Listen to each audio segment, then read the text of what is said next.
Mon nom est Nali Wabantou. Je suis connue sous le nom de Nali Fox, un nom qu'on m'a donné et que j'ai adopté par mes amis. Donc, je suis plus connue sous ce nom-là. Je suis née à Paris, en France. J'ai quitté ma ville natale à l'âge de 6 ans pour m'établir au Canada avec mes parents. Je suis l'aînée d'une famille de 3 enfants. J'ai 2 petites sœurs qui viennent après moi. Lorsque mon père a terminé ses études en France, il a décidé de venir s'établir au Canada. Donc, c'est comme ça que nous nous sommes retrouvés ici. C'est comme ça que notre déménagement a pu se faire ici au Québec. Tout était nouveau pour moi lorsque je suis arrivée ici. Donc, je veux dire, la température. Nous avons quitté une grosse maison là-bas en France pour venir nous établir ici dans un petit logement. On recommençait vraiment tout à zéro. La température, on a quitté un hiver doux pour venir adopter un hiver vraiment frisquet ici au Québec. J'avais jamais vu de toute ma vie 1 mètre de neige. Donc, c'était la première fois que je voyais ça ici au Canada. Tout ça a été une nouvelle adaptation pour moi, mais tout s'est vraiment bien passé.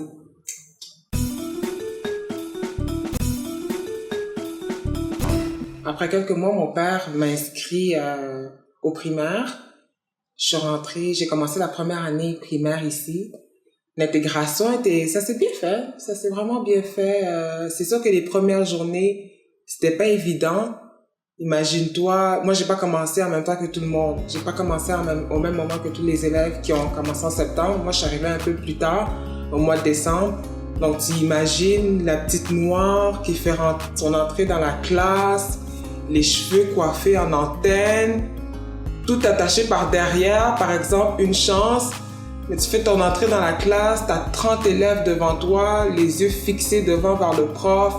Moi qui arrive, le prof qui se retourne, qui fait la présentation et tout, avec mon accent français et tout. Donc, c'était vraiment très intimidant. Je suis restée vraiment à l'écart je suis restée à l'écart des autres élèves quelques journées avant de pouvoir vraiment m'intégrer aux autres. Et après, tout s'est super bien passé. J'apprenais très vite. J'avais une facilité d'apprentissage. J'étais contente de commencer à apprendre les chiffres, l'alphabet. Je me souviens, à une rencontre des parents, la directrice, elle a convoqué mon père. Puis elle lui a dit, il fallait absolument qu'elle lui dise qu'elle avait jamais vu ça. Ça faisait longtemps qu'elle avait vu une élève avoir une dictée sans faute, avoir une dictée de 100%. Elle était vraiment épatée. Donc, vraiment, côté français, dans toutes les matières côté français, c'était vraiment mon point fort. Ça a été mon point fort durant toute ma croissance académique, dans le fond. Français, la grammaire, les orthographes et tout, ça a été mon point fort. Et mes parents étaient très, très fiers de moi. Cette réussite de la dictée sans faute, ma mère, elle m'en parle encore jusqu'aujourd'hui. C'est elle qui me le rappelle constamment à quel point j'étais une petite fille intelligente, première de classe. C'est comme ça que ça m'a resté gravé aussi dans la mémoire.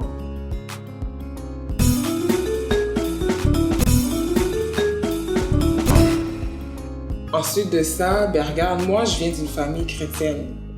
J'ai été élevée dans une famille chrétienne. Lorsqu'on est arrivé ici, je me souviens que mes parents se sont mis à la recherche d'une église parce que on connaissait pas d'église ici. Ils se sont mis à la recherche d'une église et par des références, mon père a finalement trouvé une église qu'on a intégrée toute la famille. Donc, on y allait tous les dimanches. On allait tous les dimanches à l'église. Ça a été ça la nouvelle vie ici. Une fois installé, on s'est installé dans notre logement. C'était l'école la semaine pour moi et l'église le week-end. J'ai intégré la chorale des jeunes, la chorale des tout petits enfants. Il y avait les enfants de mon âge. Ça s'appelait l'écodime. Alors, j'ai intégré l'écodime et on apprenait des chants, on donnait des prestations dans des événements comme Pâques, Noël. C'était vraiment une très belle expérience et tout. Encore là, mes parents étaient très fiers. Ils m'en reparlaient tout le temps. le dimanche après l'église. Ah, ouais, t'as bien chanté, c'était beau de te voir. C'est vraiment des bons moments. Et à l'adolescence, quand je suis arrivée à l'âge de 12 ans, toujours dans la même église, j'ai intégré cette fois-ci la jeunesse.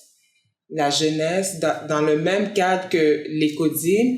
Ça, par exemple, ça s'appelait la JPC, la Jeunesse pour Christ. Et là, c'était toutes des adolescents réunis. On était des jeunes de 12 à 17 ans. Encore là, on avait des moniteurs qui nous encadraient. On était une grande chorale, une chorale de une cinquantaine de jeunes, pardon. Et nos moniteurs nous organisaient des activités. Donc, ce que j'aimais encore plus dans la Jeunesse pour Christ, dans la JPC, c'est que on n'était pas juste fixé dans l'église. Là, cette fois-ci, on sortait le samedi. Des fois, on avait des matchs de basket organisés, des sorties au restaurant, des sorties au cinéma. Donc, nos moniteurs faisaient tout pour que notre amitié, qu'on puisse fraterniser entre nous, les jeunes, apprendre à se connaître, socialiser, en plus de partager nos valeurs spirituelles, nous apprendre les principes de la Bible. C'était ça dans le fond. Donc rendu à cette étape-là, j'étais rendue adolescente et tout. Ma transition de l'école primaire au secondaire a été une étape aussi marquante de ma vie parce que là vraiment tout était nouveau. Là tu te rends compte que tu deviens autonome, le transport en commun, les passes d'autobus, mes parents qui me donnaient l'argent pour manger à l'école et je devais gérer cet argent-là. Alors là, tu te rends compte que t'es plus un bébé. Puis aussi, mais j'avais plus vraiment mes parents derrière moi. Mes parents ne jouaient plus à la police derrière moi, mais ils me faisaient confiance. Donc je devais être digne de confiance pour mes parents dans le sens que ils me faisaient confiance quand j'allais à l'école, d'aller à l'école puis de rentrer à l'heure à la maison comme tout parent d'adolescent. J'avais des règlements à respecter et tout. J'avais un bel encadrement aussi à la maison avec mon père. Mon père était un excellent prof à la maison, je veux dire. J'étais pas inquiète lorsque je comprenais pas quelque chose en classe. J'étais pas inquiète parce que mon père, il me l'expliquait des fois mieux que le prof. Donc, même si j'avais quelques difficultés, je remontais toujours très vite la pente. La pente était remontée toujours très vite, donc je réussissais très bien le secondaire, là, au début. Ça s'est très, très bien déroulé aussi. Donc, à cette période de ma vie vraiment a jonglé entre mon style de vie à l'adolescence, à 12 ans. C'était vraiment une unique routine. J'avais juste une routine. La semaine, c'était l'école et le week-end, c'était les activités de l'église, la chorale et tout.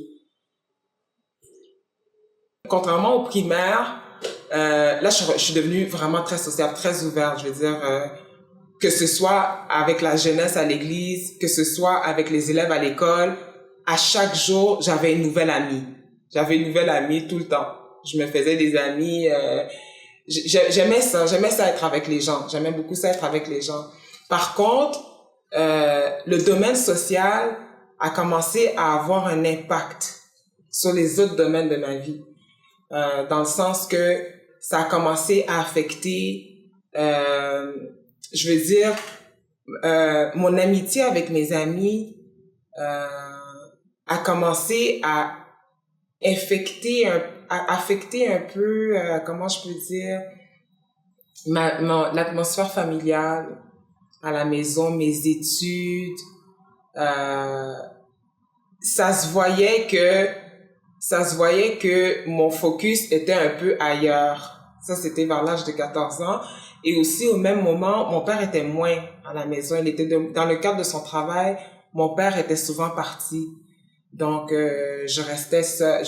Nous étions seuls avec notre maman à la maison, mes sœurs et moi. Mon père était pas souvent à la maison. Donc, cette autorité parentale que mon père avait sur moi, puis que j'aimais beaucoup, j'aimais beaucoup parce que je sentais sa protection, son encadrement. J'avais toujours, moi, quelqu'un pour m'encourager à la maison, me dire, vas-y, t'es une fille très intelligente. Nali, lorsqu'il me expliquait une matière à la maison et que j'avais compris, les félicitations, les encouragements. Donc, mon père, c'était mon héros. Je veux dire, moi, j'étais une fille à papa, très attachée à mon père. Je me souviens, lorsque nous sommes arrivés à Montréal, lui est arrivé un mois plus tôt. Lorsque nous sommes arrivés, ma maman et mes sœurs, mon père était déjà à Montréal lorsque nous avons quitté la France.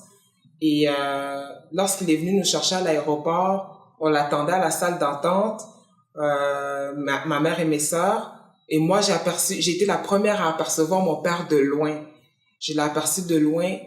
Dès que je l'ai vu, je suis partie à courir. J'ai couru comme à la vitesse de l'éclair.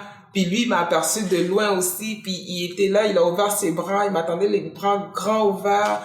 Je l'ai sauté dessus. On s'est serré dans les bras et waouh, j'oublierai jamais ce moment-là. Ça a été un moment marquant de ma vie où est-ce que je retrouvais mon papa. Il m'avait tellement manqué. Il m'avait tellement manqué à son départ au Canada. Donc, ça a été des retrouvailles vraiment émouvantes. Euh, voilà, à l'adolescence, lorsque j'ai au secondaire, mon père, il s'absentait de plus en plus. Donc, j'avais plus cette autorité parentale à la maison et tout.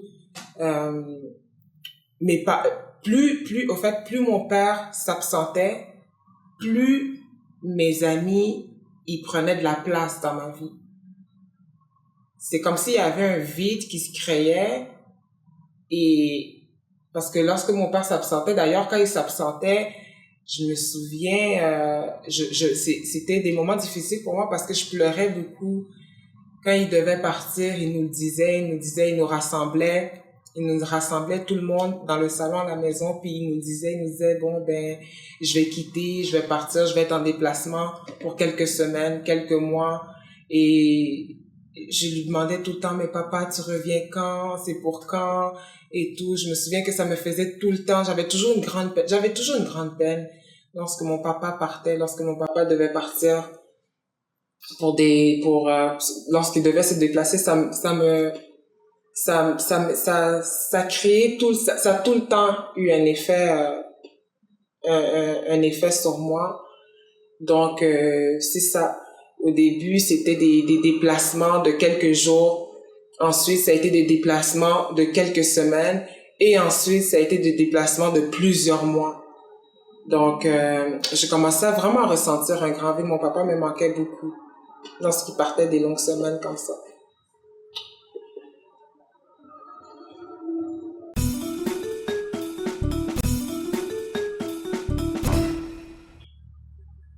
Je, j'avais pas non plus, euh, j'avais pas à cette époque de ma vie, j'avais pas une relation mère-fille.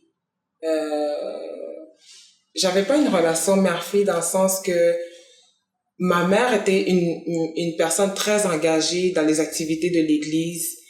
Donc, durant la semaine, ma mère était une femme de maison. Elle faisait ses tâches ménagères et tout. Et elle s'occupait de nous. Elle s'occupait très bien de nous, mes sœurs et moi. Nous revenons de l'école, le repas était prêt et tout. Elle faisait nos lavages et tout. Vraiment, elle s'occupait très bien de nous à la maison.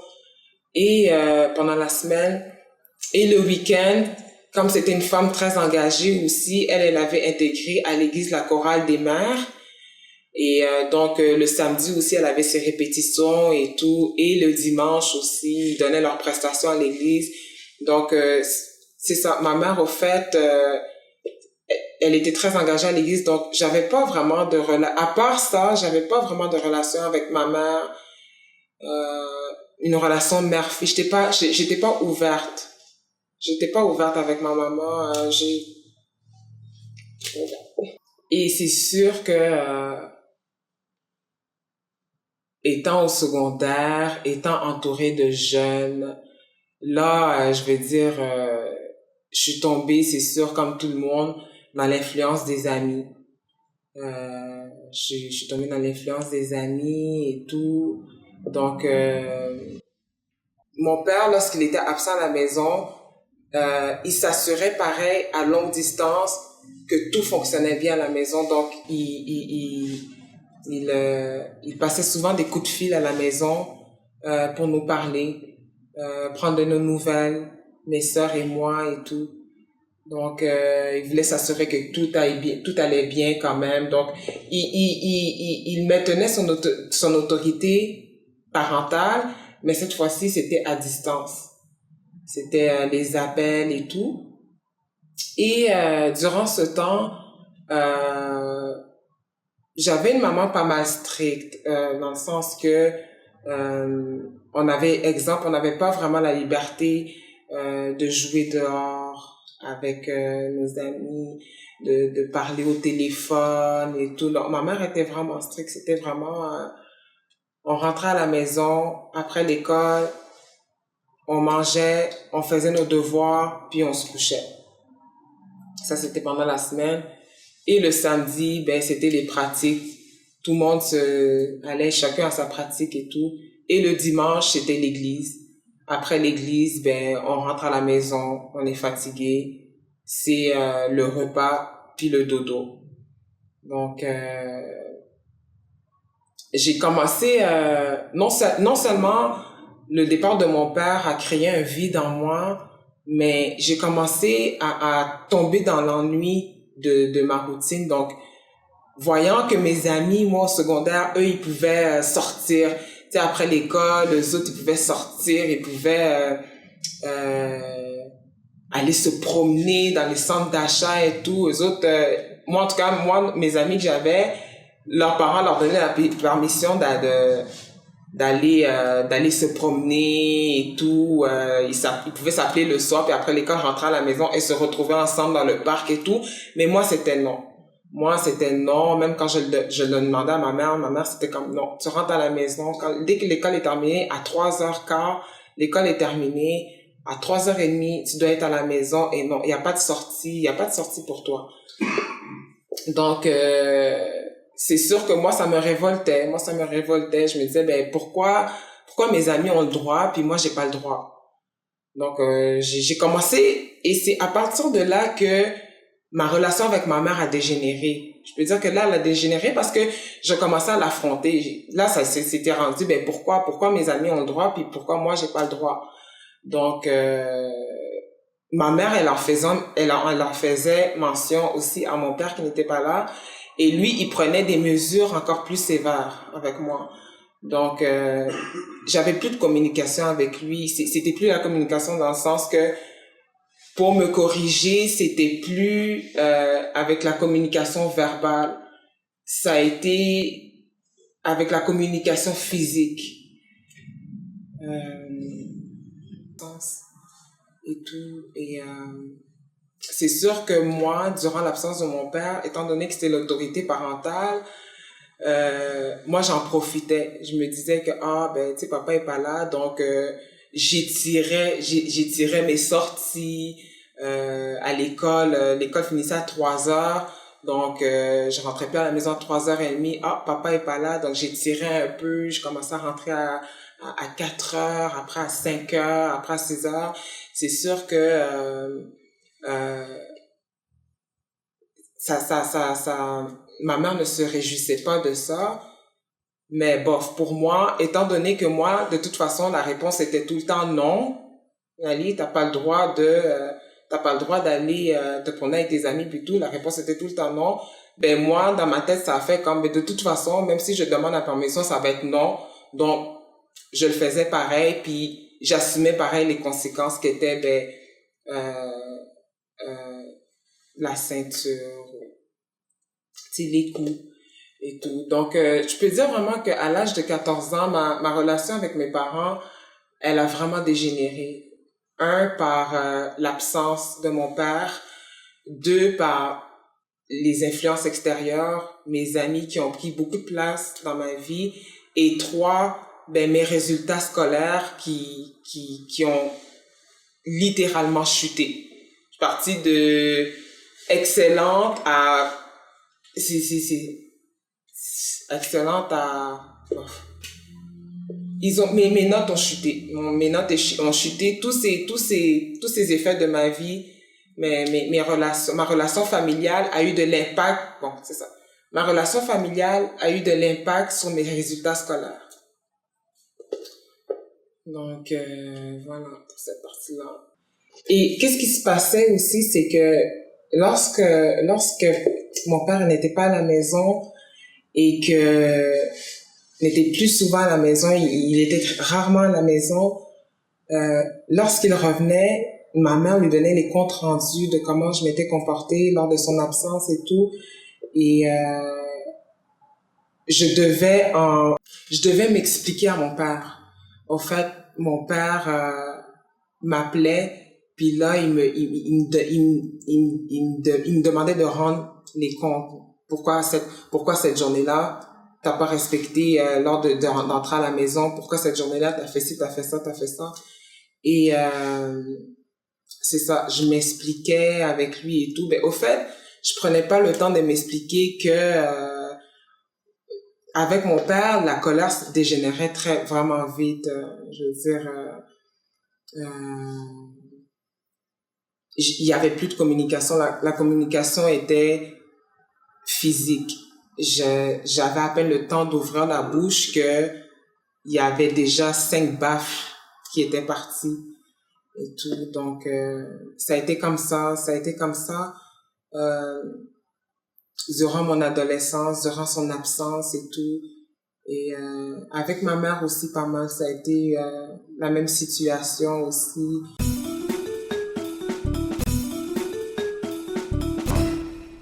Je n'avais pas de communication avec elle. Du coup, je suis devenue une enfant, j'étais devenue une petite fille très renfermée, très renfermée. Ma vie sociale était qu'à l'école et avec les jeunes à l'église, mais une fois à la maison, j'étais une fille qui restait enfermée dans sa chambre. Moi, je restais enfermée dans ma chambre.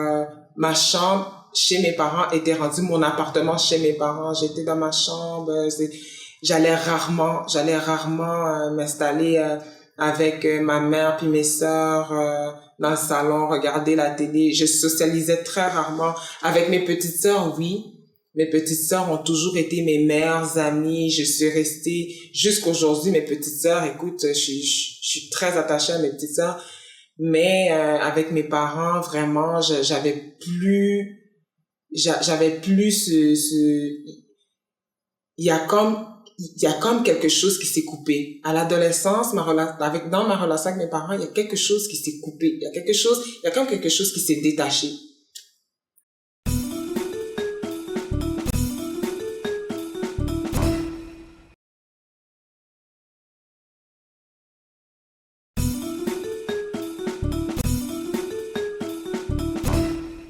Ma professeure, mon enseignante m'a demandé qu'est-ce qui s'est passé. Et j'ai pas voulu lui répondre. J'ai dit, regarde, je suis tombée. J'ai fait une mauvaise chute. Elle m'a regardé droit dans les yeux. Elle m'a dit, non, Nali, il s'est passé quelque chose et tu vas me le dire. Puis à partir de là, j'ai gardé la bouche fermée toute la journée. Mais toute la journée, elle a insisté. Elle me reposait la question. J'ai jamais voulu répondre. Et à la fin de l'école, à 3h, elle m'a reposé encore la question. Et là, j'ai fendu en larmes. J'ai vraiment fendu en larmes. J'ai dit, regarde, j'ai pas respecté le règlement à la maison. Et mon papa était pas content. Puis c'est ça qui explique mes marques. Et là, finalement, la réaction de mon enseignante, c'est qu'elle m'a emmenée dans le bureau de la travailleuse sociale. Et la même soirée, ils m'ont retiré de ma famille. Ils m'ont placé en famille d'accueil. Donc, j'ai été placée en famille d'accueil pour 30 jours. J'ai été prise en charge par la DPJ et tout. Donc, ça a été un choc. Ça a été un choc pour moi. Je me suis sentie trahie par la travailleuse sociale parce que, en me plaçant dans la famille d'accueil, j'ai senti comme si ils accusaient mon père de quelque chose, alors que pour moi, c'était normal. Pour moi, c'était quelque chose de normal. J'avais pas besoin, c'était pas aussi grave que ça pour me faire retirer de la maison et tout, mais ils ont préféré me retirer de la maison et me placer en famille d'accueil pendant 30 jours.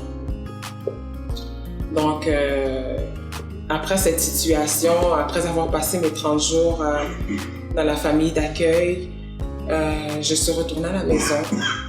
Je suis retournée à la maison chez moi et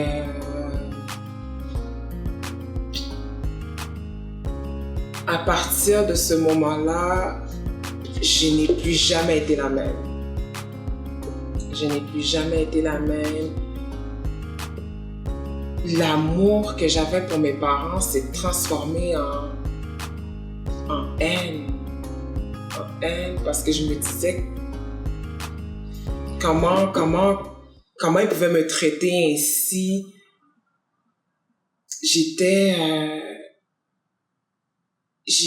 Même mon attitude avait changé. J'étais devenue très agressive, très colérique. Moi aussi, à mon tour, je ne communiquais plus, je criais. Même avec ma mère, je veux dire, quand elle me posait des questions, je lui répondais, mais de manière très agressive. Donc, à partir de là, à partir de ce moment, c'est comme si, au fait, je m'en foutais de tout. Là, je m'en foutais de tout. Parce que ma situation familiale n'avait pas plus changé que ça après mon retour de la famille d'accueil. Entre 15 ans et 17 ans, je suis vraiment tombée dans la délinquance. Écoute, j'ai tout fait. Ça a été un moment de ma vie où c'était les fugues. C'était les fêtes, les sorties, les fêtes. J'avais pas le droit de sortir, mais j'y allais pareil. C'était les fêtes.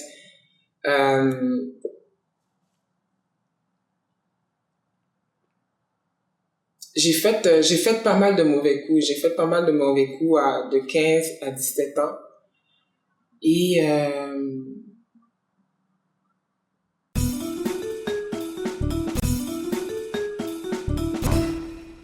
un jour, un bon matin, pendant que tout le monde allait à l'école, pendant que tout le monde avait quitté la maison pour aller à l'école, puis mes parents travaillent, j'en ai profité, moi, pour rentrer chez moi et j'ai vidé ma chambre. J'ai vidé ma chambre complètement et j'ai pris mes affaires et je suis partie. J'ai quitté la maison, j'avais 17 ans et demi.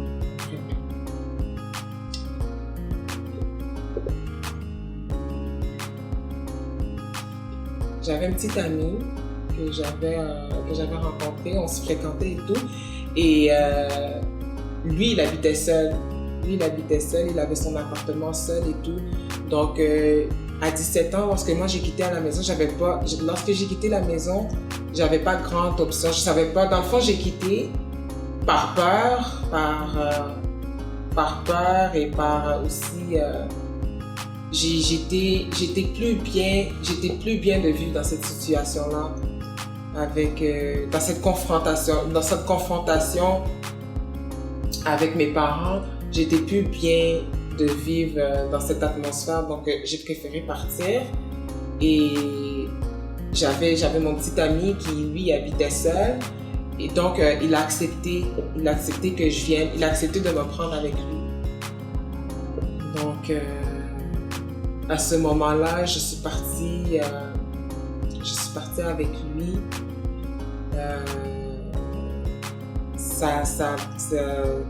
Puis ça a dégénéré, au fait. Ça a dégénéré. Regarde, on était des jeunes, on n'était pas prêts du tout à habiter ensemble et tout. Donc, après quelques mois, on a dû se séparer. Donc, j'ai dû quitter. J'ai dû trouver un autre j'ai dû trouver un autre plan B. Donc, je me suis retrouvée dans la situation où, là, j'habitais chez mon petit ami. Cette fois-ci, là, j'avais eu 18 ans, par exemple. J'avais 18 ans. J'habitais chez mon petit ami. Ça ne fonctionnait plus. Il fallait que je parte de là. Donc, j'avais deux choix. À ce moment-là, j'avais deux choix. Comme j'avais 18 ans, ou j'allais en appartement, ou je retournais chez mes parents. C'est les deux choix qui s'offraient à moi à ce moment-là. Donc, durant cette période difficile, à cette étape-là, j'ai une amie qui était venue me rendre visite là où j'étais. Et je lui avais expliqué la situation. Je lui avais dit, regarde, je suis vraiment dans l'eau chaude. Je peux plus rester ici. Je sais pas quoi faire. J'ai l'option ou de me prendre un appartement ou de retourner chez mes parents. Mais à ce moment-là, mon emploi d'étudiant que j'avais, parce que j'avais un emploi étudiant, j'étais caissière dans un supermarché. J'avais perdu cet emploi-là parce que, avec tous les problèmes familiaux que j'avais eus, je me présentais plus, je manquais beaucoup de journées au travail, j'arrivais jamais à l'heure et tout, donc j'avais perdu cet emploi-là. Donc non seulement j'étais chez mon copain, il fallait que je quitte cet endroit, mais je me retrouvais aussi pas un sou.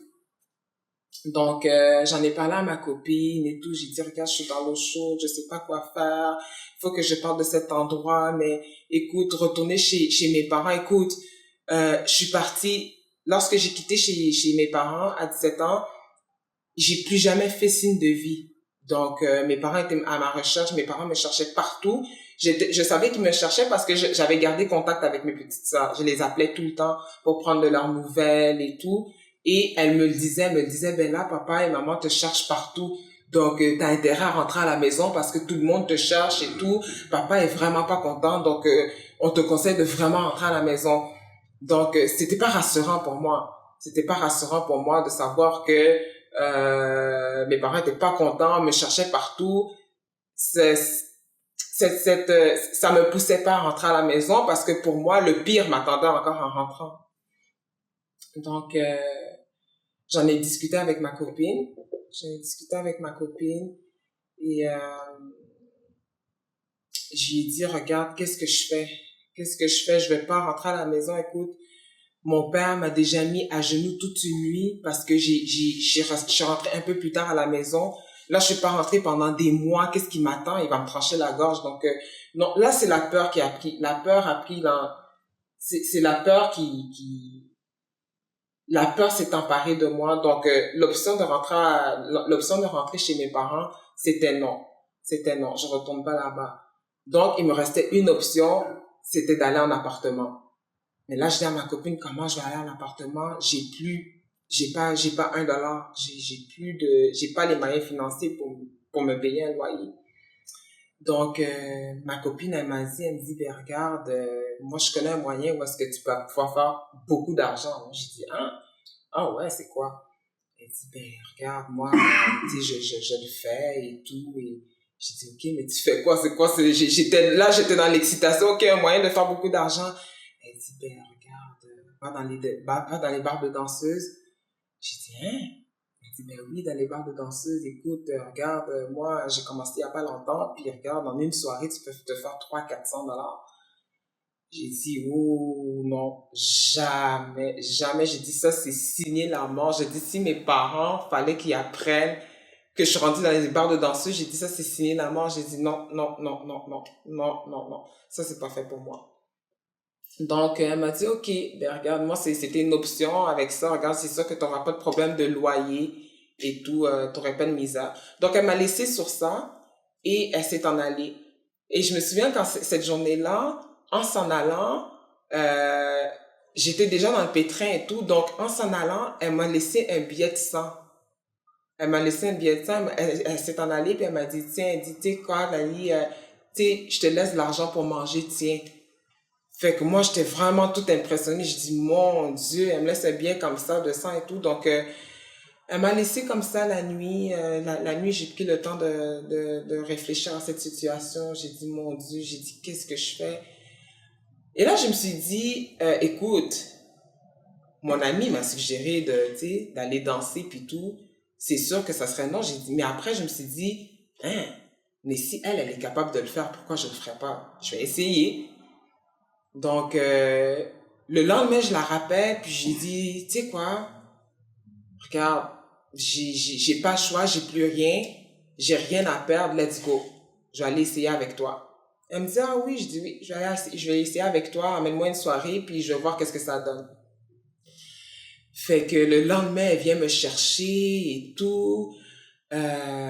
Durant ce temps-là, moi, je suis toujours chez mon petit ami, ça marche plus, ça va plus, mais on avait fait, on était comme on avait, je veux dire, on se parlait plus dans la maison. On était dans la même maison, mais chacun faisait ses affaires. Donc, elle vient me chercher une journée et tout. Et là, on s'en va. On s'en va dans le bar. Elle me donne des costumes et tout. Puis là, on s'en va. On va passer la première journée au bar. Puis là, on arrive au bar. C'est la première journée. Elle commence à m'expliquer comment ça fonctionne. Regarde, ça fonctionne comme ça, comme ça. La première journée que j'ai faite avec elle, écoutez, j'avais fini de me préparer et tout. J'avais mis en application tout ce qu'elle m'avait dit de faire et tout. Mais je suis arrivée au bar, les gens voulaient me lâcher. Je suis restée dans un coin, je me souviens la première fois, je suis restée dans un coin, j'ai jamais bougé. J'ai jamais bougé de la soirée. Et à un moment donné, dans la soirée, elle vient me voir, elle me dit, mais qu'est-ce que tu fais en restant comme ça, là? Si tu restes immobile comme ça, là, c'est pas comme ça que tu vas faire de l'argent. Bouge, va voir les gens et tout. J'ai dit, non, c'est pas fait pour moi. Écoute, c'est vraiment pas fait pour moi. Moi, il faut que je m'en aille d'ici. Là, elle me dit, ben non, inquiète-toi pas, ma rassure. Elle dit, ben non, inquiète-toi pas, regarde, prends un verre de cognac puis tout. Puis tu vas voir, quand tu vas le prendre, là, ça va passer, tu vas te déjeuner puis tout. Un verre de cognac. Même l'alcool, je savais pas c'était quoi l'alcool. Je connaissais la bière, mais l'alcool, je savais pas c'était quoi l'alcool à ce moment-là. Donc, je l'ai écouté, j'ai dit OK. Donc, on est allé, j'ai pris un verre de cognac. Et c'est drôle, là où j'étais pas capable de bouger, j'ai commencé à me laisser aller. Là où j'arrivais pas à parler, j'ai commencé à rire. Là où j'étais bloquée, je suis devenue comme sociable, je parlais à tout le monde. Donc, tranquillement, pas vite, j'ai commencé à prendre le rythme de tout le monde. Et c'est comme ça que petit à petit, j'ai appris le métier. Puis, c'est ça, après quelques temps, j'ai vraiment été initiée à ça. Donc, à partir de ce moment-là, je suis là, c'est ma nouvelle vie qui commence. À ce moment-là, j'ai assez d'argent pour me payer un logement.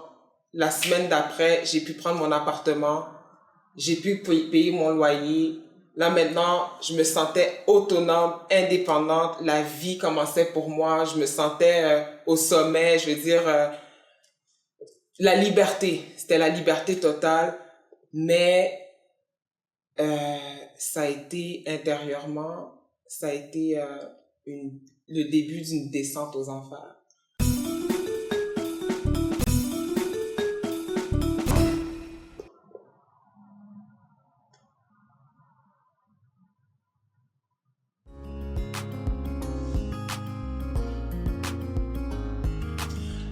À ce moment de ma vie,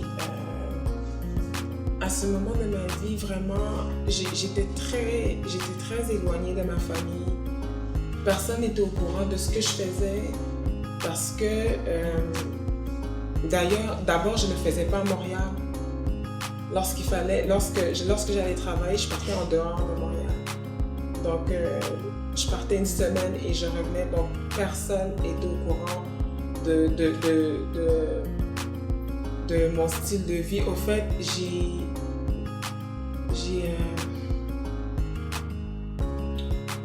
ça a été vraiment, j'avais une double vie au fait. j'avais une double vie dans le sens que je vivais la vie de nuit, mais lorsque je partais en dehors, j'allais dans les bars, j'allais travailler, j'allais faire de l'argent. Lorsque je revenais chez moi, je revenais moi-même. Donc, c'est à ce moment-là que là, c'est comme ma conscience me frappait, au fait. Je commençais à me demander, je me disais, à l'intérieur de moi, je me posais la question, je me disais, comment j'ai pu en arriver là? Comment j'ai pu en arriver là? Je voyais aucune porte de sortie. À ce moment-là, je voyais aucune porte de sortie. Et tout, j'étais déconnectée de tout, j'étais déconnectée de ma famille, de mes parents. Toujours en contact avec mes petites sœurs. Par exemple, mes petites sœurs, je les ai jamais lâchées. Je les donnais tout le temps de mes nouvelles et tout. Mais elles n'étaient pas au courant. Elles n'étaient pas au courant de ce que je faisais. Un jour, en allant faire la fête avec mes amis dans une boîte de nuit, j'ai rencontré un gars. J'ai rencontré un gars cette soirée-là. Là, j'avais 19 ans. Là, j'étais rendue à 19 ans. Et on s'est rencontrés durant cette soirée dans la boîte de nuit et tout. Et on s'est échangé nos coordonnées et tout. Et on est resté en contact. Donc, en restant en contact, on est resté amis. On a commencé à se fréquenter et tout. Je l'aimais bien et tout, mais je gardais quand même mes distances avec ce gars-là parce que, sachant le style de vie que je menais, je voulais pas, c'est pas quelque chose que j'étais portée. Je voulais pas qu'il l'apprenne dans le fond. Je voulais pas qu'il apprenne quel style de vie que je menais. C'était pas une fierté pour moi d'annoncer que, tu sais, moi, tu sais, je suis une danseuse nue, je travaille dans les bars. C'était pas une fierté du tout pour moi de dire. Donc, on s'était liés d'amitié, mais au fait, je gardais mes distances avec lui pour ne pas qu'il m'en demande plus. Mais à un moment donné, on s'est vraiment liés d'amitié et tout. Et il est arrivé à un moment donné où j'ai dû lui dire que... au fait, comment ça s'est passé, c'est que on se parlait souvent au téléphone,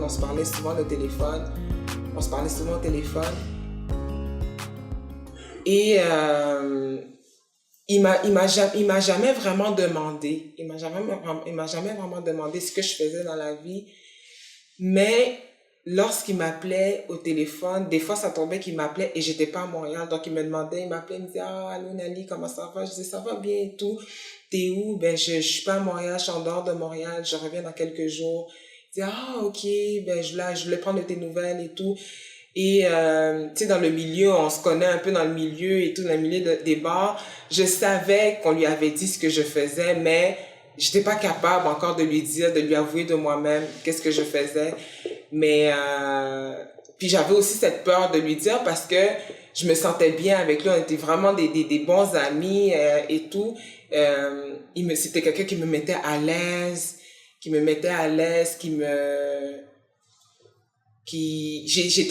j'étais vraiment totalement transparente avec lui. On était transparents les deux, à part cette partie-là de ma vie que je voulais pas lui dire, mais c'était quelqu'un qui m'a mis à l'aise tout de suite. Donc, un jour, je me suis dit, ben, regarde, j'ai pas le choix de lui dire qu'est-ce que je fais, tu sais, il va finir par se demander, hein, mais pourquoi la fille, des fois, est à Montréal, puis des fois, elle est à l'extérieur de Montréal.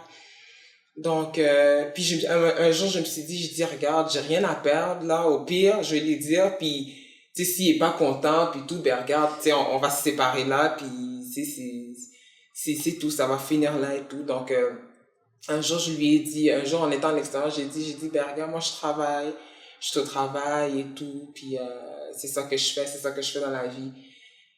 Puis, moi qui m'attendais à une certaine réaction, il m'a juste dit, OK. C'est correct. Puis, il a changé de sujet tout de suite. Puis, on a recommencé on est tombé sur un autre sujet et tout. Puis, moi, je suis restée vraiment surprise de ça et tout. À mon retour de Montréal, on s'est vus, on s'est croisés. Puis, je l'ai invité chez moi à la maison. Je restais seule dans mon 2,5. Fait que je l'ai invité chez moi à la maison. On a passé une soirée. À un moment donné, je l'ai invité une soirée à la maison, venir écouter un film. Et là, vraiment, j'ai déballé mon sac. Je lui ai raconté vraiment comment j'avais quitté la maison. J'ai déballé mon sac, au fait, puis je lui ai raconté comment ma relation a dégénéré avec mes parents. Et j'ai quitté la maison pour aller habiter avec mon ex, ça n'a pas fonctionné. Je me suis retrouvée seule en appartement et que maintenant, j'étais rentrée dans le milieu des bars pour pouvoir, payer mes trucs et tout. J'ai vraiment déballé mon sac avec lui. Et voilà, sa réaction lorsque j'ai déballé mon sac. Moi, je m'attendais à après avoir déballé mon sac, je m'attendais à une personne qui allait me regarder avec du dégoût, avec mépris. Je m'attendais à une personne qui allait se dire, mon Dieu, dans quel monde elle vit? Mais non. Il m'a pris dans ses bras.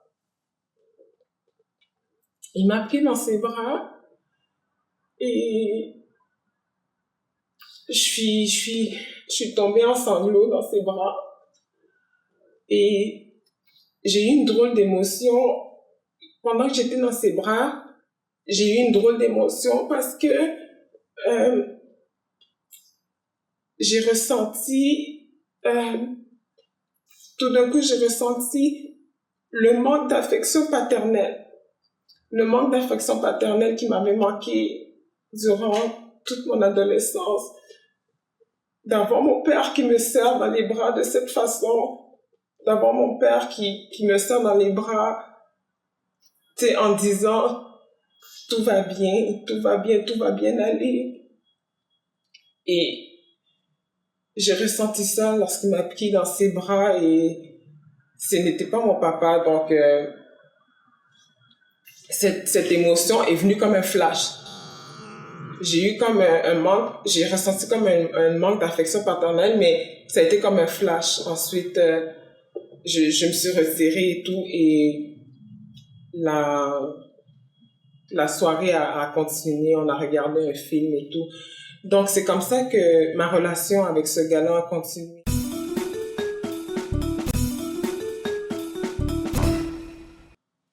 À un moment donné, j'ai voulu vraiment m'en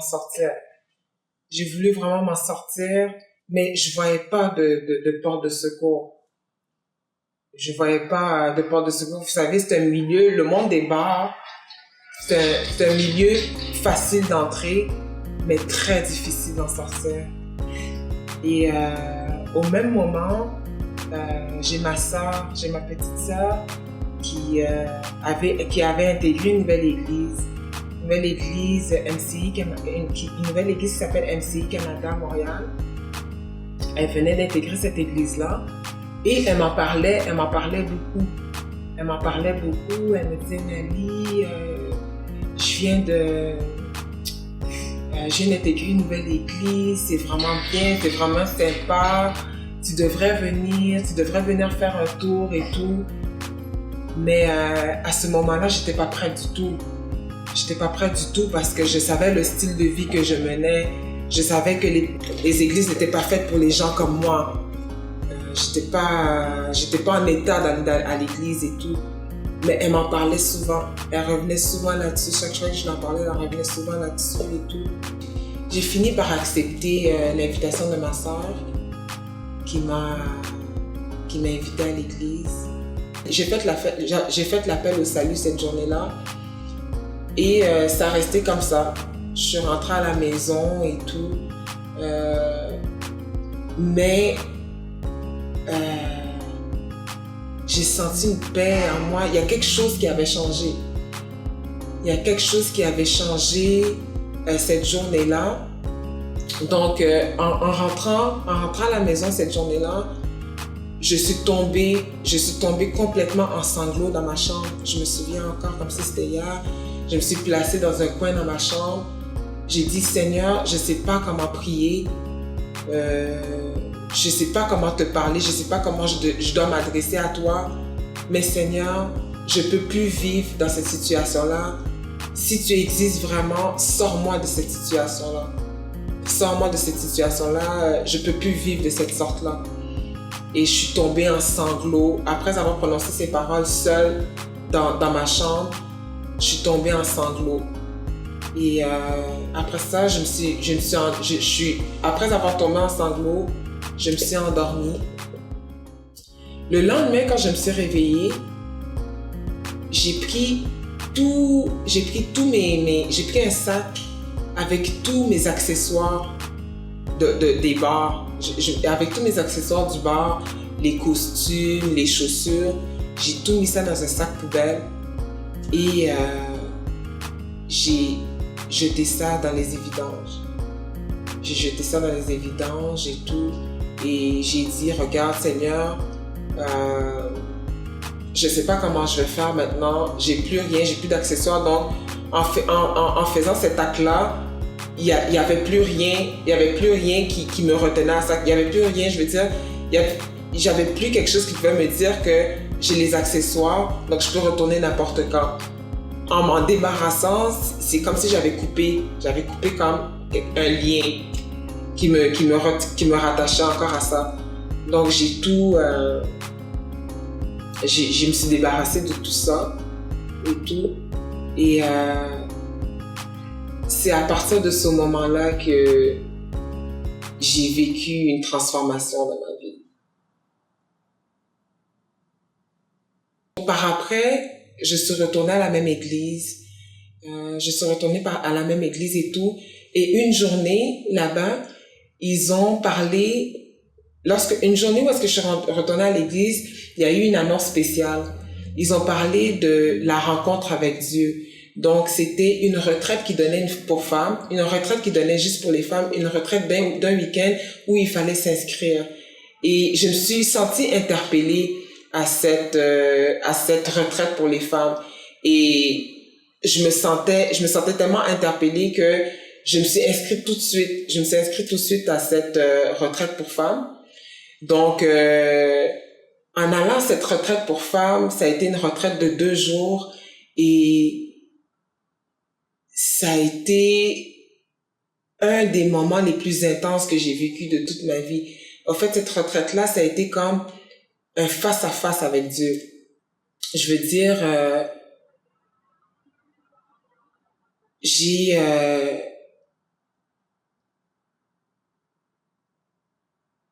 fait la rencontre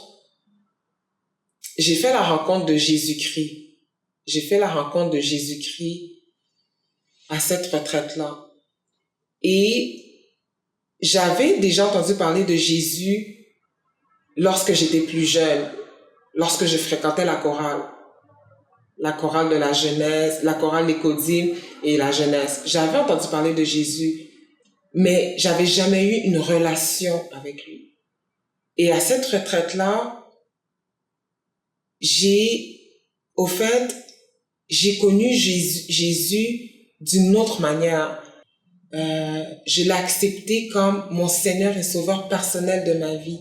Je l'avais accepté déjà lors de ma première visite à l'église MCI Canada, lorsque j'y étais pour la première fois. Mais à cette retraite de 2 jours, je l'ai vraiment expérimenté. J'ai expérimenté Jésus, j'ai appris à le connaître. Et durant ces 2 jours de retraite, j'ai eu comme un face-à-face avec le Seigneur. C'est comme si ma vie avait passé comme un film. Ma vie avait passé comme un film. Le Seigneur a pu me montrer, il m'a montré, j'ai pu voir d'où venaient toutes mes peines. J'ai pu voir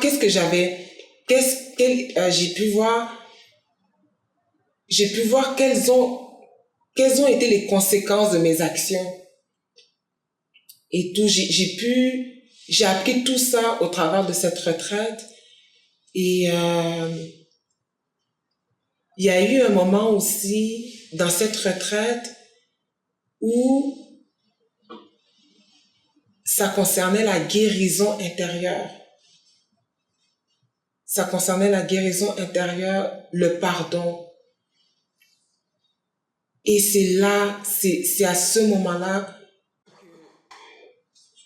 j'ai été délivrée de quelque chose, j'ai été délivrée d'un lourd fardeau. Jésus, au travers de cette rencontre-là, a voulu m'a enseigné vraiment quel était le pardon. Et que le pardon, au fait, c'était le manque de pardon a fait naître plusieurs émotions destructives qui m'ont amené à avoir certains comportements, et ces comportements m'ont amené dans certains champs de ma vie qui ont fait que j'ai traversé ce que j'ai traversé. Et pour la première fois de ma vie, lors de cette retraite, j'ai pardonné à mes parents. Je me suis pardonné à moi-même, premièrement. Et j'ai pardonné mes parents. J'ai pardonné, et de cette façon, après avoir pardonné, je me suis libérée de mon passé. Je me suis libérée de mon passé. Ça a été je veux dire, lors de cette retraite, Jésus n'est pas venu travailler en surface à l'intérieur de moi, mais il est vraiment venu travailler dans les racines. Il est venu vraiment déraciner tout ce qui était nocif, toutes les émotions toxiques, tout ce qui me nuisait au fait. Lors de cette retraite, il est venu les enlever. Il est venu les enlever. Je suis sortie de là complètement transformée, très légère. Je me sentais légère comme une plume, et vraiment, ma vie a été transformée. Ma vie a été transformée lors de cette retraite. J'avais accepté Jésus comme Seigneur et Sauveur de ma vie. J'avais pardonné à tous ceux qui m'avaient blessé. J'ai pardonné mes parents. Je me suis pardonné moi-même. Je me suis libérée de mon passé. Et c'est comme si je recommençais à neuf. Je recommençais à neuf. Ma plus grande crainte avant d'aller à l'église était que je m'attendais à un Dieu sévère. Je m'attendais à un Dieu sévère que, regarde, pour mettre les pieds à l'église, tu dois être parfaite, tu dois lâcher les drogues, tu dois lâcher ton style de vie. Une fois que tu seras parfaite, là, tu pourras mettre ton pied à l'église. Moi, je pensais que j'avais cette notion de l'église, que l'église est faite pour les gens parfaits. Mais c'est tout le contraire qui s'est passé. En allant à l'église, j'ai reçu Jésus-Christ comme Seigneur et Sauveur de ma vie, et Jésus-Christ m'a accepté dans mes imperfections. Il m'a accepté dans mes imperfections comme un père. Jésus-Christ m'a accepté comme un père joyeux que son enfant retourne à la maison.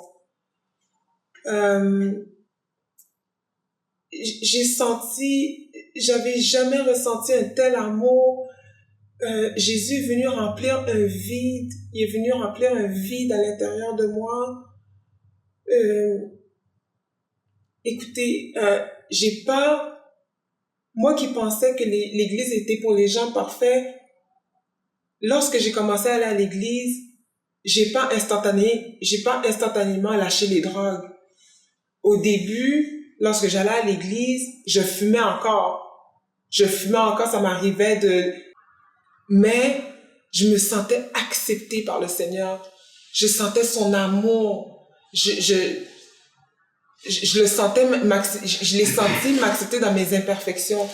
Donc, qu'est-ce qui s'est passé, c'est que plus je me rapprochais de lui, plus je me rapprochais de Jésus-Christ, plus il enlevait certaines envies en moi. Un jour, je me suis levée et l'envie de fumer avait disparu. Un autre jour, je me suis levée et l'envie de consommer avait disparu. Donc, tout s'est fait graduellement. Moi qui pensais que j'avais affaire à un Dieu sévère, strict, pendant mon processus de croissance avec lui, j'ai j'ai même pas senti, j'ai pas vu lorsque toutes ces choses m'ont quitté. J'ai pas vu lorsque toutes ces choses me quittaient parce que euh, c'est comme si lorsque l'envie partait, il le comblait avec quelque chose d'autre. Il le comblait avec quelque chose d'autre. Donc, Jésus il a été, ça s'est fait graduellement. C'est un processus qui s'est fait vraiment graduellement. Donc, accepter Jésus-Christ dans ma vie a été au-delà de mes attentes. Moi, je suis partie, mon seul désir, au fait, c'était de m'en sortir, juste de m'en sortir de la drogue et des milieux de bars. Mais dans ce processus avec lui, non seulement il m'a sorti de ce milieu, mais un an après ma rencontre avec lui, euh, j'ai l'homme qui avait toujours été là dans ma vie, l'homme qui m'avait accepté tel que je suis, est devenu mon mari aujourd'hui. Nous nous sommes mariés à l'été 2011. Le Seigneur nous a bénis avec une belle petite fille. J'ai une vie comblée. Le Seigneur me remplit, j'ai une vie comblée. Je le sers dans son ministère. Nous sommes heureux en lui. J'ai une famille stable. J'ai finalement la stabilité. Donc le Seigneur m'a donné au-delà de ce que je désirais.